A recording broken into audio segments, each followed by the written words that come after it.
Good morning sa lahat. Nandito na naman tayo mga master, no? So ngayon, mag-harvest pala ako ng mga tilapia ko at good size na yung mga tilapia ko. Kanina pa tayo yung umaga dito mga master at kailangan natin gamitan ng water pump yung pispa natin. Nandito na rin yung mga bata at tutulong daw silang manghuli. Ayun na nga yung mga bata mga master, hindi nakapag-antay kahit medyo mataas-taas pa yung tubig. At yung mga tilapia ay nagpapakita na, kaya tuwang-tuwa yung mga bata, excited. So handa na yung mga drum natin mga master, paglagyan natin ng tilapia. Titira na tayo mga master para masimula na yan.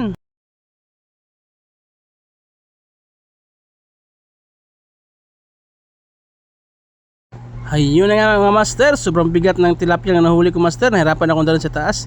Ilagyan na natin to sa drum mga master at bilisan na natin, medyo mainit na yung panahon. Ayun mga master, patapos na tayong mag-harvest, no? So medyo madami-dami din yung na-harvest natin mga master at natimbang na yung iba. Medyo mataas-taas din yung presyo ng tilapia natin mga master kasi nasa good size na to mga master. Tuwang-tuwa yung buyer, kaya ngayon mga master, kwenta na lang tayo at antay na lang tayo ng bayad. So ayun lang mga master, bye bye.